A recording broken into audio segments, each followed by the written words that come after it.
पीछे हो जाओ, पीछे यार, थोड़ा पीछे हो जाओ, पीछे हो जाओ। जय आवाज कहां तक आ रही है? हाथ उठा के बताओ।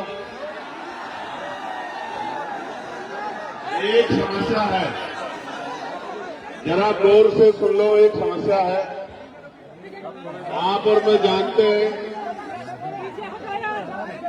कि माननीय अध्यक्ष जी जब बोल रहे थे तो उधर बहन बेटियों को भीड़ की वजह से परेशानी हो रही थी। मैं आपसे आग्रह करूंगा, अगर सच में आप मुझसे सुनना चाहते हैं तो दो रास्ते हैं, एक आपके लिए, एक मेरे लिए। भीड़ ज्यादा है, आपकी संख्या ज्यादा है, जगह कम है, तो मैं आपसे आग्रह करूंगा कि आप अपने स्थान पर बैठ जाए अगर सुनना चाहते हैं। वरना मेरे पे दूसरा रास्ता ये है, आपके लिए ये रास्ता भी कि आपको कोई नुकसान ना हो, इसकी परवाह करते हुए मैं हाथ जोड़ के जाने की इजाजत चाहूंगा आपसे। आप दोनों में से जो तय करोगे मुझे बता दो, वही रास्ता मैं इख्तियार कर लूंगा। आप भी बैठो नीचे, कोई खड़ा नहीं होगा यहाँ। जैसे कोई खड़ा होगा वैसे ही मैं चला जाऊंगा। मैं तो तभी बात होगी। जाओ, मरने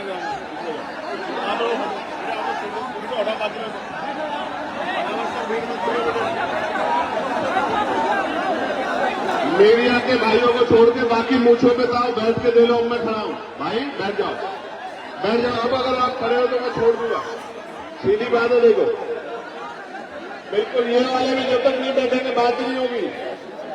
आप बैठ के माहौल बनाओगे तो ही बात होगी। और ये जो पेड़ पे चढ़े हुए वहां एक गिर मत जाना। कहां से लाऊंगा मैं तुम जैसा भाई? कहां चढ़े हो पेड़ पे? देखो वो, देखो वो कहां चढ़ा है पेड़ पे, 6 मंजिल पे है, नीचे उतर जा भाई। आप हाथ जोड़ते हैं, नीचे उतर जा, कहां से लाएंगे ऐसा भाई? और ये कि तुमने छतों पे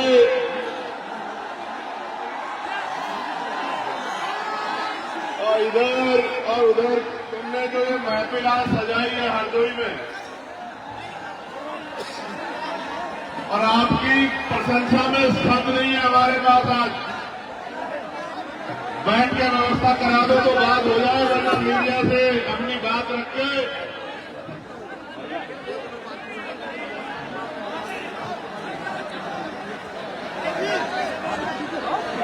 बैठना पड़ेगा, वरना मैं दूसरा रास्ता तैयार कर लूंगा। मुझसे मत कहना कि आप आगे हमसे बात नहीं कर लेंगे, तुमसे सबसे कह रहा हूं।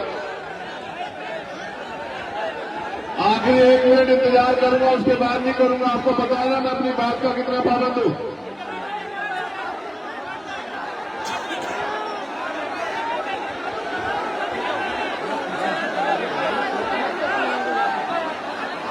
पच्चीस सेकंड बाकी है, 25।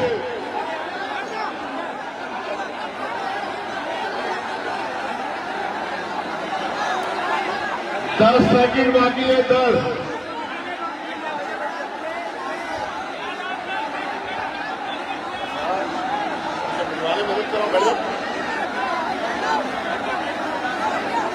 पांच सेकंड बाकी है, 5,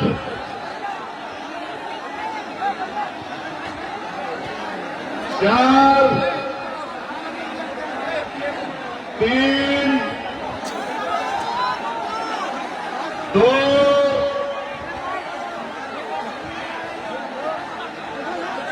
1। चलो आप लोग नहीं बैठ रहे तो मैं आपसे धन्यवाद करता हूं। मैं धन्यवाद तो कर दूं आज के कार्यक्रम के साथियों का जाने से पहले।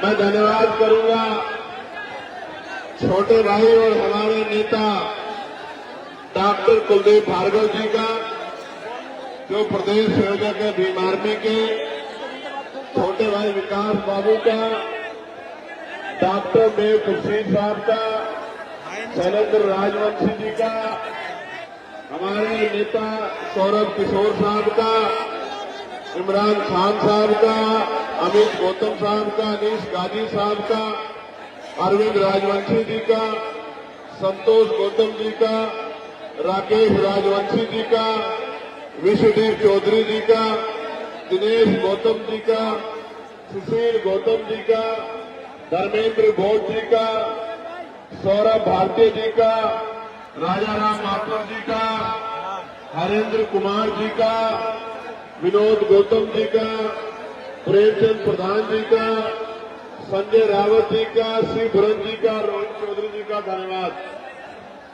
और मूलचंद आजाद जी का, छोटे भाई करण पासी जी का जो हमारी जिगर का टुकड़ा है यहाँ, सुरेश गौतम जी का, विनोद गौतम जी का, सोभरन लाल जी का, अमन पासी जी का, सनी धानु जी का, अरुण दिवाकर जी का, राजपाल वर्मा जी का, अनिता वर्मा जी का, सचिन राजवंशी जी, प्रेमपाल गौतम जी, धर्मेंद्र गौतम जी, रजनीश गौतम जी, जुबेर पठान जी, मोहनलाल बागमारे जी, मोहनलाल गौतम जी, अवधेश गौतम जी, गंगा सिंह जी, पंकज बोस जी, रितेश पासी जी, हरिओम पासी जी, दिलावर जी, सत्येंद्र गौतम जी, प्रियांशु पासी जी, दिलासा राम जी, बालक राम बलराम गौतम जी, मनोज सांडी जी, शिवराज रावत जी, राहुल गौतम जी, विपिन गौतम जी, देवेंद्र गौतम जी, ओम प्रकाश यादव जी, राम प्रताप जी, श्याम सुंदर दादा जी, अतीश लोधी जी, संदीप वर्मा जी, शमशेर जी, अरविंद पासी जी, राहुल वर्मा जी, नरेश चंद्र गौतम जी, संजीव पासी जी, अनिकेत कानू जी। प्यारे साथियों, मैं मानता हूं जगह कम है और मैं ये भी मानता हूं कि इसमें बैठने में दिक्कत आ रही होगी, लेकिन कुछ तो रास्ता निकालना पड़ेगा ना। जो पीछे बैठे हैं उनको दिखेगा नहीं, उनको दिखेगा नहीं तो वो परेशान होंगे, तो फिर बात कैसे रखी जाएगी। ताली बजाना, नारा लगाना, हल्ला मचाना, ये तो एक बात है। मैं वहां से यहां आया हूं, आप अपना काम छोड़ के आए हैं। अगर मैं यहां कुछ दूं ना और आप उसको लेके घर ना जाएं तो बात कैसे बनेगी, आप बताओ। कुछ तो रास्ता इख्तियार करना पड़ेगा ना। ये जो अंदर जबरदस्ती आए ना, बाद में मैं एक आखिरी बार कह रहा हूं, वरना वॉलंटियर कहूंगा तो फिर भारी हो जाएगा तुम लोग जो अंदर खड़े। अगर तुम यहां खड़े होकर भी यहां का अनुशासन नहीं बनाओगे तो फिर खराब होगी बात। वहां का तो समझ आ रहा है कि वहां मजबूरी है, जगह कम है। आपका कोई ये कौन नाटक है, ये जो जगत नाटक है, ये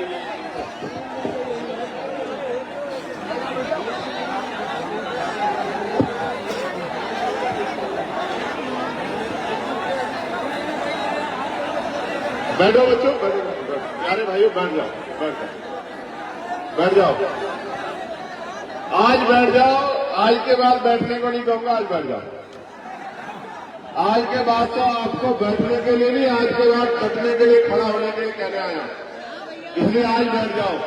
आज नहीं बैठोगे तो आज ही खड़े हो जाओगे तो बिगड़ जाएगा सब। चलो मेरी बात पर गौर करो। मैं सर्वप्रथम तो बहुजन समाज में जन्मे सभी संतों, गुरुओं, महान पुरुषों को नमन करता हूं। और आज का जो कार्यक्रम है, ये महाराजा बिजली पासी जी की जयंती के अवसर पर रखा गया है। ये जब कार्यक्रम रखा गया, मैं और हमारे नेता भीम आर्मी के हमारे राष्ट्रीय संयोजक भाई विजय चंद्र सिंह जी, हम दोनों इकट्ठा थे। कुलदीप जी हमारे पास गए और हमसे कहने लगे कि साहब हरदोई में एक कार्यक्रम करना है। मैंने उनसे कहा कि हरदोई में कार्यक्रम सफल हो जाएगा, तो उन्होंने कहा आप हरदोई के लोगों को जानते नहीं हो, आप एक बार हरदोई को कार्यक्रम दो। अब तक आपने बड़ी बड़ी कोठियों वाले, बड़ी बड़ी गाड़ियों वाले, बड़े बड़े बंगलों वाले देखे हैं। हरदोई के गरीबों का दिल आप देखना, जिस दिन आप आओगे पूरा हरदोई नीला कर देंगे हम लोग। और मैं आपको दिल से कह रहा हूं, रैलियां तो मैंने कई कई लाख लोगों की, आप जानते हो नहीं जानते इस बात को। भोपाल में 5 लाख से ज्यादा की रैली, अभी मुजफ्फरनगर में 2.5-3 लाख लोगों की रैली। लेकिन जितना प्यार यहां आके मिला है, इतना प्यार शायद कहीं नहीं मिला। बहुत बहुत धन्यवाद आपको। और आपने आज जो प्यार दिखाने का काम किया है, आज हरदोई में खड़े होकर कह रहे हो, इस प्यार को सूद समेत स्वाभिमान सम्मान के जीवन के साथ, हक अधिकार के जीवन के साथ लौटाने का काम करेंगे। मेरी बात को आप याद रखना। प्यारे साथियों, बड़ी शानदार सभा का ऑर्गेनाइजेशन हमारे साथियों ने किया है और विपरीत हालात में किया है। भाई ये नीचे जाओ आप लोग, इसको जो ठीक करो, डिस्टर्ब करेंगे। चलो वॉलंटियर साथी जाओ, जाओ वॉलंटियर सब जाओ। ये जो अंदर घुसे तुम चले जाओ ना, तुम खड़े हुए यार पत्रकारों के अलावा वॉलंटियर चले जाओ, एक भी आदमी निकल के खड़ा हुआ।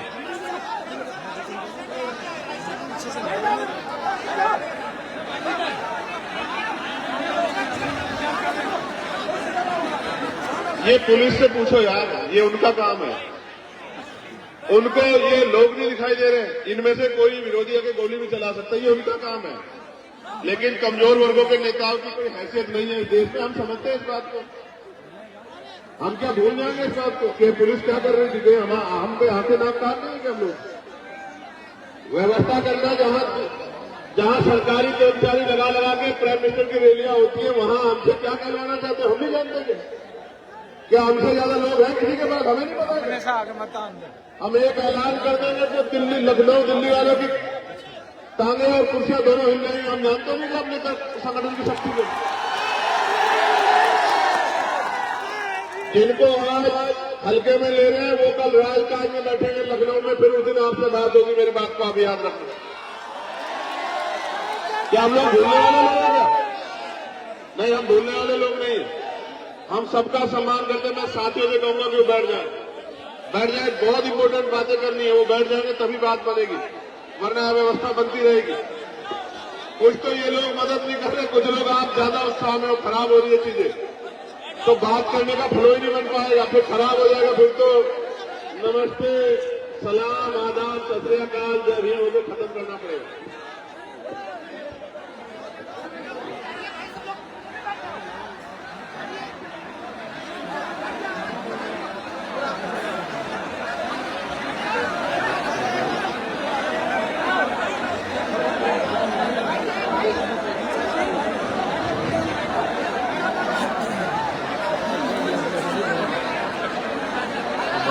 दे रहे हैं।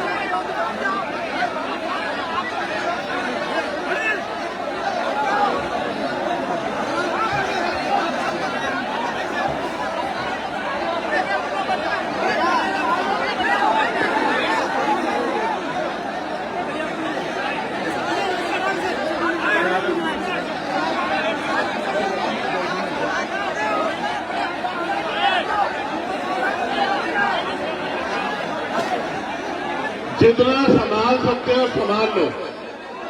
यहाँ की जिम्मेदारी भी आप पर है। मैं तो अचंभित रहा जब मुझे पता लगा कि 3.5 लाख रुपए ग्राउंड के लिए हमारे भाइयों को देने पड़े, एक पैसा जुटा के 3.5 लाख रुपए खर्च करने पड़े। 3.5 लाख रुपए, और क्या क्या नहीं करना पड़ा और क्या क्या हो रहा है हम सब देख रहे हैं। लेकिन मैं हरदोई में खड़े होकर कह रहा हूं, अधिकारी कर्मचारी मेरी बात को भाई सुन लेना। अगर मेरे एक कार्यकर्ता की तरफ आंख उठी,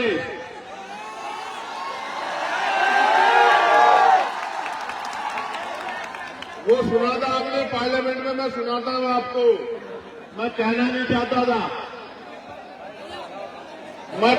चाहता था क्योंकि उनको मैं इतनी गंभीरता से नहीं लेता, लेकिन मैं ये कहना चाहता हूं कि लोकतंत्र है।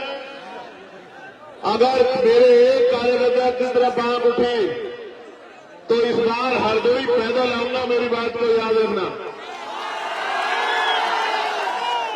बड़े बिल्डिंग वाले जो सत्ता के साथ बदल जाते हैं, उन नेताजी के कान में बता देना, मुकाबला बिकाऊ लोगों से नहीं है, मुकाबला टिकाऊ लोगों से है। ये बात उनको बता देना जरूर। बेटे ये बस बीच वाली व्यवस्था और करा दो, 15 मिनट में खत्म करूंगा। मैं समझता हूं कि बहुत भीड़ है, ये वाली करा दो बस धन्यवाद हो जाएगा आपका। वो जो वो सामने बस फिर ठीक हो जाएगा। चलिए गौर कीजिए प्यारे साथियों, आज हम लोग हरदोई में एक महत्वपूर्ण अवसर पर और आजाद समाज पार्टी भीम आर्मी के संघर्ष को मजबूत करने के लिए इकट्ठा हुए। और सबसे पहले मैं बात करूंगा उस शासक में जिसका लोहा 12वीं शताब्दी में पूरे देश ने माना था। बिजली जैसी तेजी से जो दुश्मन पर हमला करते थे, पलक झपकते ही स्थान बदल लिया करते थे। एक प्रहार से ही 10-10 लोगों के सर धड़ से अलग कर दिया करते थे। ऐसे महाराजा बिजली पासी को मैं नमन करता। आपने आला उदल जी का नाम सुना होगा, और आला तो गाया भी जाता है, लेकिन आला उदल को हराने वाले महाराजा बिजली पासी के इतिहास को दबा दिया गया, गड्ढा में दबा दिया गया। अवध क्षेत्र में सामंतवादी ताकतों को समाप्त कर सामाजिक न्याय के संकल्प को मजबूत करने वाले, भाईचारा को बढ़ाने वाले 103 दिनों तक लगातार गाजर युद्ध में की भूमि में डटे रहे और विजय प्राप्त की, और राजा जयचंद की 5 गुना सेना को अपने पराक्रम से धूल छटा देने वाले महाराजा बिजली पासी जी को आज हम लोग नमन करते हैं उनके जयंती के अवसर पर। सामान्य साथियों, मैं यहां से शुरू करूंगा कि अभी देश के प्राइम मिनिस्टर लखनऊ रैली में आए थे, जहां प्रेरणा स्थल पर उन्होंने लंबा भाषण दिया। प्रेरणा स्थल पर खड़े होके और महाराजा बिजली पासी का नाम 10 बार लेने का काम किया अपने भाषण में। कितनी बार? 10 बार लेने का काम किया। लेकिन आपको शायद ये नहीं पता है कि जो प्रेरणा स्थल बनाया उसमें महाराजा बिजली पासी की अगर एक शानदार मूर्ति भी लगा देते तो हमारे दिल में भी ठंडक पड़ जाती। अगर लखनऊ को बसाने वाले महाराजा लाखन पासी की मूर्ति लगा देते तो हमारे कलेजे में भी ठंडक पड़ जाती। अगर मां उदयदेव पासी की मूर्ति लगा देते, मदारी पासी की मूर्ति लगा देते, किसानों के मसीहा कहे जाने वाले, किसानों की आवाज बनने वाले उन हमारे महापुरुषों की मूर्तियां लगा देते तो शायद हमें ठंडक पड़ जाती। लेकिन हमारा पेट तो सिर्फ बातों में भरा जा रहा है, और ये आज से नहीं हो रहा है मेरे लोगों, ये आजादी से पहले भी और आजादी के आज बाद भी लंबे समय से बातों से पेट भरा जा रहा। प्यारे साथियों, आप जाकर देखो गांव देहात में आज भी अगर मकान पक्का बन गया है तो प्लस्तर मेरे लोग नहीं करा पाए। ये वो लोग हैं जो राजा महाराजा की जो शास्त्रों की संतानें हैं और आज इस आजाद भारत में गुलामी का जीवन जीने के लिए मजबूर हो रखी है, क्योंकि राजकाज में इनकी हिस्सेदारी नहीं है। प्यारे साथियों, जब 12वीं शताब्दी में आपका झंडा डंडा इतना बुलंद था, तो आज आप इस देश में राजकाज जाने के बाद जुल्म जाति के शिकार इस देश में हो रहे हो। हम लोग उत्तर प्रदेश में हैं, और उत्तर प्रदेश में किस तरह का अन्याय कमजोर वर्गों के लोगों को सहना पड़ रहा है, आपसे छिपाना नहीं। आज यहाँ बहुजन समाज का ये जो बड़ा सा जन समूह इकट्ठा हुआ है, ये दलित, पिछड़े, मुसलमान, आदिवासी, जैन, बौद्ध, ईसाई, अल्पसंख्यक समाज के लोग, ईसाई समाज के लोग बड़े पैमाने पर इकट्ठा हुए। सबके मन में चाहत है कि गुलामी के दिन खत्म होने चाहिए। मैं एक बात आपको बताना चाहता हूं, इस देश में कौन हमारा अपना है, कौन पराया है, किसने हमें क्या दिया है और किसने हमारी किसकी वजह से हमें गुलामियों की बेड़ियां सहनी पड़ी है। जब तक मेरा नौजवान नहीं जानेगा तब तक बात आगे नहीं बढ़ेगी। आप याद करो, और मैं जो बात कह रहा हूं आप इसको चेक कर लेना। मैंने पार्लियामेंट में बात कही थी कि हमें जो भी अधिकार मिले हैं वो मांगने से नहीं मिले मेरे लोगों। उन अधिकारों को हमारे महापुरुषों ने अपने 4-4 बच्चों का बलिदान देके छीनने का काम किया, लड़ के लेने का काम किया। मैं इसका एक उदाहरण बताता हूं, बाकी उदाहरण आपको किताबों में पढ़ने हैं। मैं आपके करके याद दिला देना चाहता हूं कि जब भारत गुलाम था तो गुलाम भारत में 1919 से पहले 3% लोग वोट करते थे। कितने परसेंट लोग? जोर से बताओ, जोर से बताओ। 3% लोग। फिर माउंटेन चेन वोट समिति बनी, उसने कुछ सुधार करने की बात कही, सुधार भी हुए और 3% से बढ़ के 15% लोगों को वोट देने का अधिकार मिल गया। गौर से सुनना, पहले 3% लोग वोट करते थे, फिर 15% हो गए। 3 के बाद जो सुधार हुआ, उस सुधार में ये तय हुआ कि जिनके पास बहुत धन है उनको भी वोट का अधिकार मिलना चाहिए। जिनके पास जमीनें हैं, जमींदार है, उनको भी वोट का अधिकार मिलना चाहिए। जिनके पास जो टैक्स पेयर है, व्यापारी है, बिजनेसमैन है, उनको भी वोट का अधिकार मिलना चाहिए। जो बहुत पढ़े लिखे हैं उनको भी वोट का अधिकार मिलना चाहिए। और जो राजा महाराजाओं के परिवार से आते हैं उनकी पीढ़ियों को भी वोट का अधिकार मिलना चाहिए। 3% से बढ़ के 15% हो गए। 15% लोगों में आपको जानना चाहिए, एक भी दलित, पिछड़ा, आदिवासी और कमजोर वर्ग, गरीब समाज का व्यक्ति नहीं था। मैं बताना चाहता हूं, मीडिया के लोग मुझे सुन रहे हैं, हालांकि दिखाना तो आपको वही है जो आप दिखाना चाहते हैं। मैं कोई ऐसी बात कह दूंगा तो आप कहेंगे चंद्रशेखर ने ऐसी बात कह दी, मगर मैं आज कहूंगा तो जरूर आप सुन लेना, आप सुना देना। मैं आपको बताना चाहता हूं, मैं इतिहास की बात कर रहा हूं, मैं इतिहास का स्टूडेंट हूं, मैं वकील हूं। 15% लोगों में देश को जानना चाहिए, एक भी दलित, पिछड़ा, आदिवासी नहीं थे। कौन थे? सामान्य जाति के लोग। कौन थे? सामान्य जाति के लोग। कौन थे? सामान्य जाति के लोग। सामान्य में भी जो गरीब सामान्य थे वो भी नहीं थे। कौन थे? जो मजबूत, ताकतवर, पैसे वाले, संपन्न सामान्य जाति के लोग थे, वही वोट का काम इस देश में करते थे।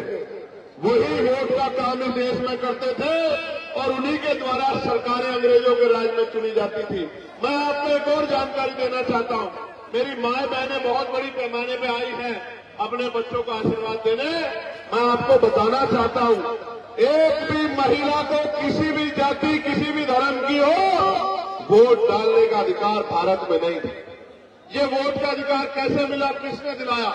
ये वोट का अधिकार 1919 के बाद बाबा साहब अम्बेडकर ने बहिष्कार हितकानी सभा बना के और मेमोरेंडम दिया और उस मेमोरेंडम की जांच करने साइमन कमीशन आया और साइमन कमीशन की रिपोर्ट के आधार पर गोलमेज कॉन्फ्रेंस हुआ और उस गोलमेज कॉन्फ्रेंस में बाबा साहब अम्बेडकर ने आपको, मुझे और मेरे जैसे करोड़ों लोगों को वोट का अधिकार दिलाने का काम किया। देश की हर महिला को वोट का अधिकार दिलाने का काम किया।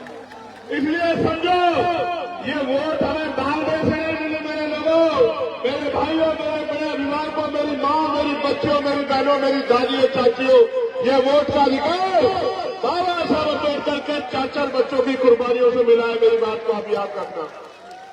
और आज एसआईआर के जरिए मुख्यमंत्री जी ने कहा 4 करोड़ वोट कट गए हैं और अब जब एसआईआर का आंकड़ा आया तो 2.89 लाख लोगों का वोट कट गया। 2.89 लाख लोगों का वोट कट गया। मैं ये पूछना चाहता हूं कि अगर 4 करोड़ वोट की बात मुख्यमंत्री ने कही तो मुख्यमंत्री ने झूठ बोल के प्रदेश को गुमराह क्यों किया कि 4 करोड़ वोट कट गए हैं? और अगर 4 करोड़ वोट कटे थे तो ये 1.25 करोड़ वोट किसके हैं जो बढ़ाए गए हैं चुपचाप पिछले दरवाजे से? इसका जवाब उत्तर प्रदेश की सरकार को देना चाहिए। प्यारे साथियों, ये वोट का अधिकार है तो आपकी गलियों में बड़े बड़े महले वाले, बड़ी बड़ी गाड़ियों वाले, बड़े हेलीकॉप्टर वाले, बड़े बड़े कुर्तों वाले, जिनको आपसे बदबू आती है तो वो आपके भी मोहल्लों में आ जाते हैं, आपकी गलियों में आ जाती है। जहां गाड़ियां नहीं जाती, जहां मोटरसाइकिल नहीं जाती, जहां कीचड़ है, जहां सड़क भी नहीं, जहां रेत है, गारा है, वहां जहां हमारे लोग पैर को ऊपर पजामा ऊपर करके निकलते हैं, वहां भी लोग आते हैं चुनाव के समय, क्योंकि बाबा साहब अम्बेडकर ने आपको वोट का अधिकार दिलाया। इसलिए वोट का अधिकार आपसे चला गया, कोई गरीबों की बस्ती में नहीं आएगा। मेरी बात को आप याद रखना। अभी बांग्लादेश में दीपू दास की पीट के हत्या कर दी जला के। मीडिया के लोगों ने बड़ा हल्ला मचाया, मुझसे भी कई मीडिया के लोगों ने कहा, मैंने उस पर अपनी बात भी रखी।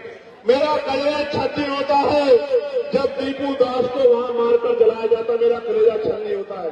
लेकिन इस भारत के कोने कोने में जब हर जिले में किसी भी दीपू दास को रोज मारा जाता है तो भी मेरा कलेजा छन्नी होता। तब मीडिया का कलेजा छन्नी नहीं होता, कभी नकली नेताओं का कलेजा छन्नी नहीं होता, तब भी मेरा कलेजा छन्नी होता है। आप क्या जानो मेरे दर्द को, ये मीडिया के लोग, ये सरकार के लोग क्या जानेंगे मेरे दर्द को।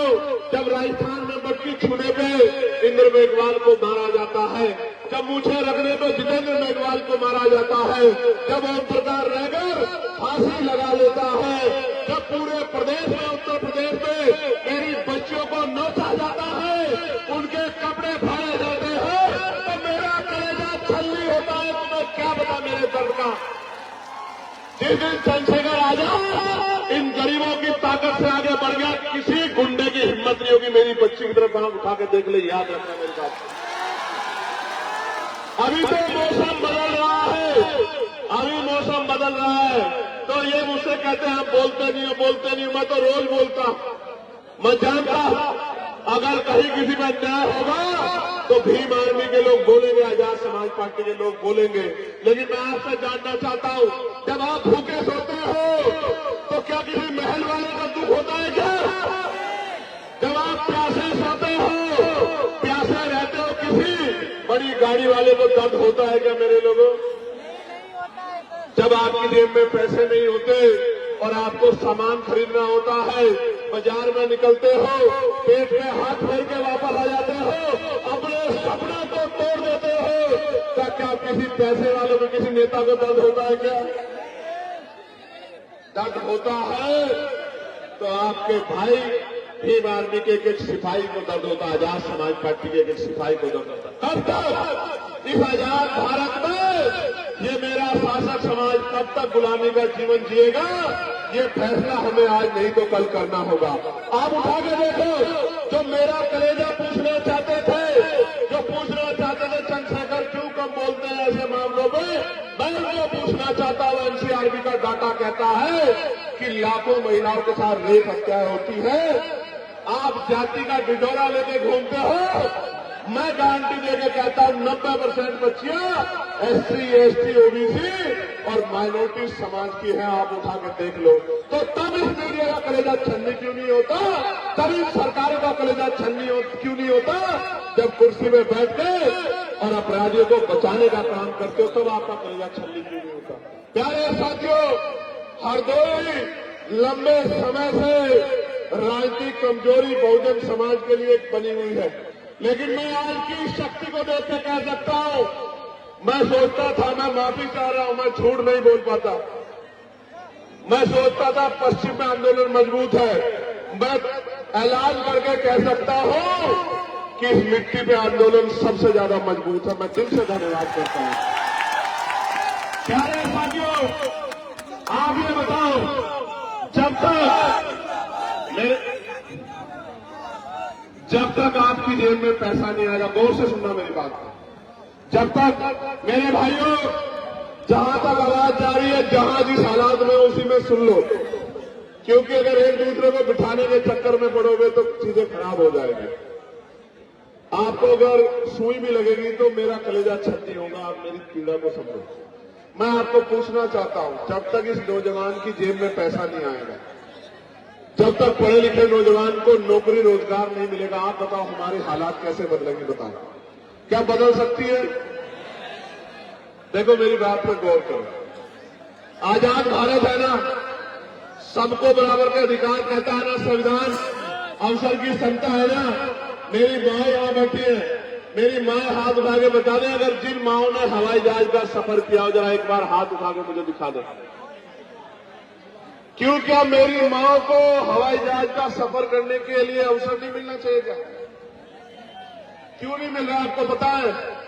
ये हवाई जहाज, ये हेलीकॉप्टर, ये अमीरों के जेब का सामान है, गरीबों के जेब का नहीं। समय बदलेगा, समय बदलेगा, मेरी बात को याद रखना। जो आज तक ट्रेन के डब्बे में नहीं चढ़ी एसी वाले में, उस अपनी माँ को, बहन को हेलीकॉप्टर हवाई जहाज में बिठाने का, उसको सम्मान दिलाने का काम उनके बच्चे करेंगे। मेरी बात को अपनाना। लेकिन मैं पहली बार नौजवानों से कर रहा था, मैं नौजवानों से पूछना चाहता हूं, जब धीरे धीरे आरक्षण खत्म हो जाएगा, सरकारी नौकरियां खत्म हो जाएगी, तो आरक्षण स्वतः खत्म हो जाएगा, तो इस देश में जहां इतनी गैर बराबरी जाति धर्म के नाम पे, तो आप गरीबों को कुर्सी पे कौन बैठने देगा? इसलिए मैं पार्लियामेंट में बिल लेके आया कि निजी क्षेत्रों में आरक्षण व्यवस्था लागू होनी चाहिए। आप बताओ, होनी चाहिए नहीं होनी चाहिए? जोर से बताओ, होनी चाहिए नहीं होनी चाहिए? तो अगर आप मानते होनी चाहिए, तो अब आप जनवरी के बाद तैयार हो जाना। हम लोग निजी क्षेत्रों में SC, ST, OBC के लोगों को आरक्षण मिले, इसके लिए हम लोग पूरे प्रदेश में यात्रा करने का काम करेंगे। तैयार होनी, तैयार हो? बताओ।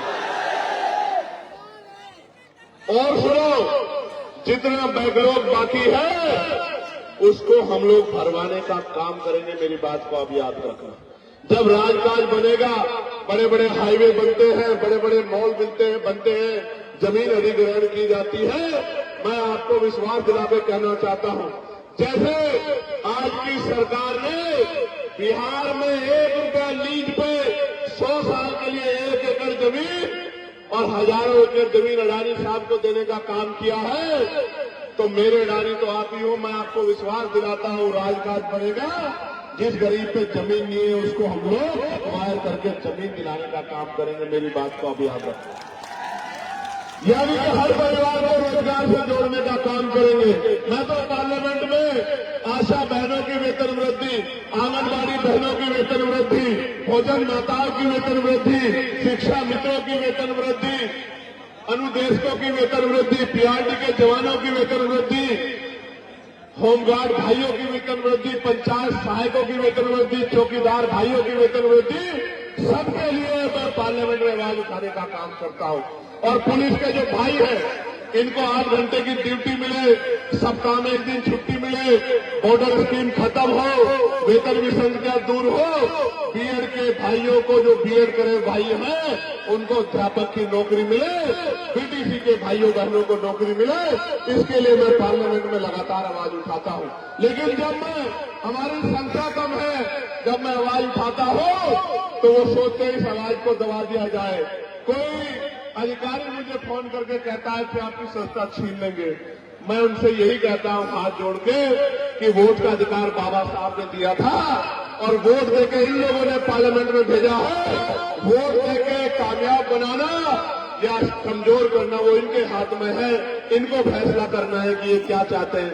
आप ये बताओ, आजाद समाज पार्टी को मजबूत होना चाहिए नहीं होना चाहिए? बताओ।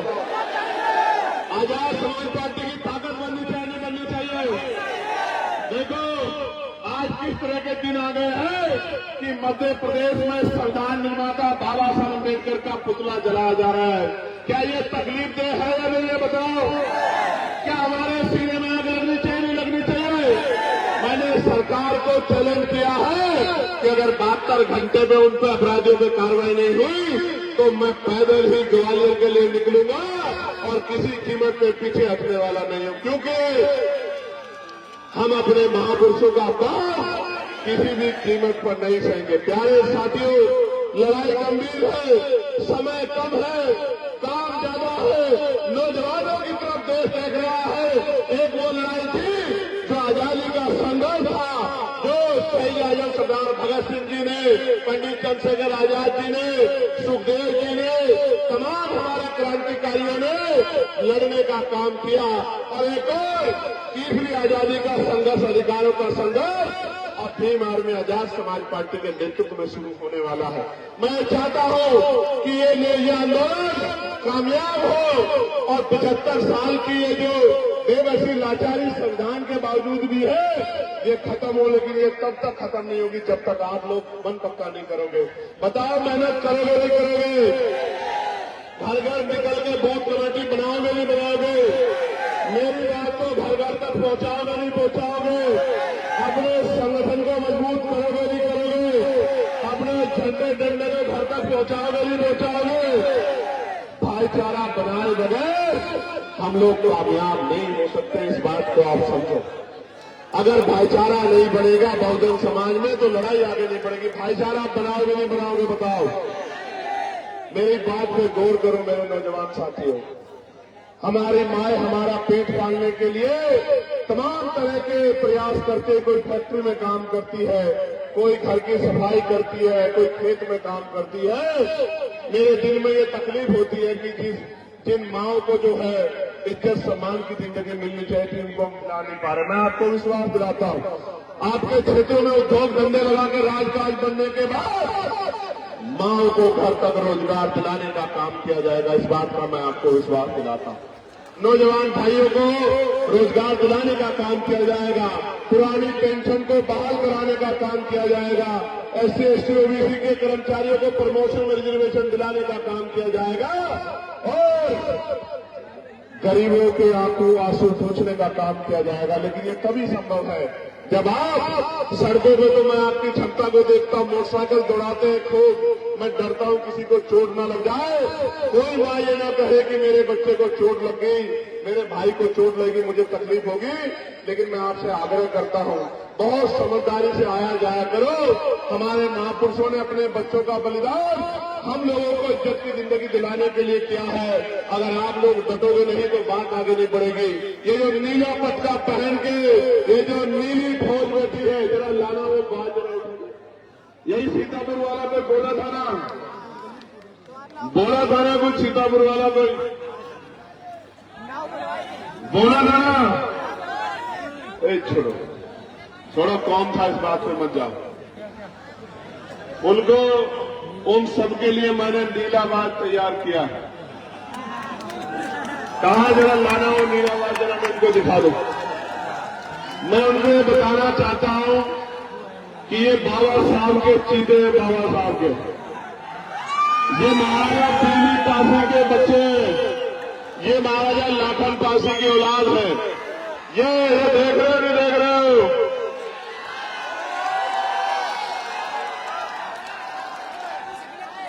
ये बाजी सोने नहीं देगा उन लोगों को रात में, मेरी बात को आप याद रखना। और बाज के साथ साथ मजबूत नेता भी तैयार किए हैं। भीम आर्मी ने किए नहीं किए बताओ? मेरी तो बहुत बड़ी इच्छा है, मैं इसको अपने नेता को इस बार नेतृत्व करते देखना चाहता हूं। मैं पार्टी में इनकी सिफारिश करूंगा कि पार्टी इनको मौका दे और मैं भी इनके चुनाव में यहाँ काम करने के लिए आऊं और हमारा शहर विधानसभा जाए। मेरी तो दिल इच्छा इस बार ये है। लेकिन ये तभी संभव होगा जब आप लोग मेहनत करोगे नहीं करोगे? यहाँ से जाके काम करोगे नहीं करोगे? बूथ कमेटी बनाओगे नहीं बनाओगे? भाईचारा कमेटी बनाओगे नहीं बनाओगे? हर घर जाकर मेरी बात को पहुंचाओगे नहीं पहुंचाओगे? अन्याय के खिलाफ लड़ाई लड़ोगे नहीं लड़ोगे? एक आखिरी बात आपको कहना चाहता हूं, और ये मेरी बात है, कहा जाने को बताओ। जब आप दोनों हाथ उठाओगे तभी कहूंगा, इससे पहले नहीं कहूंगा। अभी दोनों हाथ नहीं उठ रहे सब लोग, उधर वालों के नहीं उठ रहे, उधर वालों के। अच्छा ठीक है, उठा लिए। जो नौजवान पढ़ रहा है, पढ़ाई कर रहा है, मैं आज अपने उस भाई को विश्वास दिलाता हूं, वो पढ़ाई करे, पढ़ाई लिखाई में अपने आप को पीछे न रखे, वो कोई काम ना करे, वो मीटिंग में ना जाए, वो बूथ कमेटी ना बनाए, कोई बात नहीं, चल जाएगा। लेकिन मैं उसको कहना चाहता हूं, उसकी माँ उसके पिता अपना पेट काट काट के उसको पढ़ाने के लिए लगा रहे हैं। मैं उससे कहना चाहता हूं मेरे नौजवान भाई से, वो खूब पढ़ाई करे, खूब बेहतर पढ़ाई करे, ज्ञान में किससे पीछे न रहे और आने वाले कल में समाज का नेतृत्व करे। निकम्मे नेताओं की जरूरत इस कमजोर समाज को नहीं है, इस कमजोर समाज को मजबूत नेताओं की जरूरत है। और ये आज का युवा कल का नेतृत्व करता बनेगा, लोकसभा विधानसभाओं में कमजोरों की आवाज बनेगा। आज मैं वहां अकेला बोलता हूं, अगर आपने 5 मेरे साथ भेज दिए होते तो पूरी पार्लियामेंट में जय भीम का नारा गूंजा करता। मेरी बात का याद है। अभी भी आपकी आवाज कमजोर तो नहीं है पार्लियामेंट में, बताओ कमजोर तो नहीं है? अब इसको को मजबूती देने का काम 2027 में और तीसरे पंचायत चुनाव में आपको करना है। बताओ तीसरे पंचायत चुनाव में ताकत दोगे नहीं दोगे? बताओ जिला पंचायत में सदस्य बनाओगे नहीं बनाओगे? किसी दूसरे के चक्कर में तो नहीं आओगे? पक्का? किसी के गांव में तो नहीं आओगे? स्वाभिमान सम्मान को मजबूत करोगे नहीं करोगे? घर से निकल के काम करोगे नहीं करोगे? बहुत बहुत धन्यवाद। आज की इस सभा को जितने नंबर दिए जाए कम है। कितने नंबर दूं 100 में से बताओ? आप ही बताओ, थोड़ा आरती मान लेंगे या हमारे ऊपर छोड़ दो। तो 100 में से 110 नंबर दिए आपको आज के लिए। जिंदाबाद हरदोई, जिंदाबाद करण, जिंदाबाद मूलचंद, जिंदाबाद कुलदीप, जिंदाबाद हरदोई की महान जनता, मेरा नौजवान भाई, मेरी माए, मेरी बहनें, मेरी बच्चियां, मेरे बच्चे, मेरे विवाह और तमाम हमारे संगठन के वो साथी जो यहाँ संगठन चलाती, मेरी बहनें, तमाम सब लोग जिंदाबाद। और अनुशासन में जाना भाई, मुझसे मैं हाथ जोड़कर कह रहा हूं उसे, अनुशासन में जाना।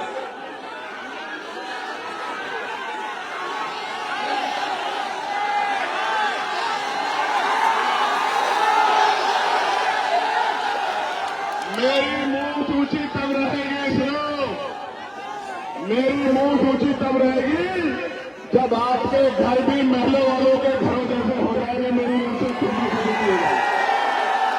जब आपके घर के सामने भी 4 पहियों की गाड़ी खड़ी होगी, जब आपकी जेब में भी, आपके कार्ड में भी पैसा होगा और आप अपने सपने पूरे कर पाओगे, मेरी बहनों के माओ के सपने पूरे कर पाओगे, मेरी मुंह से भी ऊंची हो जाएगी, मेरा जीवन सफल भी हो जाएगा। मेरी बात को आप याद रखें। सुनो, गोली से मरने वाला नहीं हो, मेरी बात को याद रखना। दुश्मनों को कहो कोई और हथियार बनवाए। एक बार पैदा होता है आदमी, एक बार मरता है, कोई और हथियार बनाए। दुश्मन की गोली से मरने वाला नहीं हो।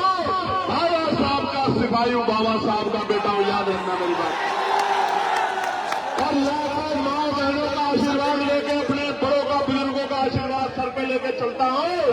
दुश्मन की गोली भी फोन करके मेरा स्वागत करती है। आपका भाई हो। जब तक लहू का आखिरी कतरा शरीर में, आखिरी सांस रहेगी, ये जीवन आपके नाम रहेगा, आपके सम्मान की लड़ाई लड़ता रहेगा। बहुत बहुत धन्यवाद। जय हिंद, जय भारत। मेरे साथ नारा लगा लो।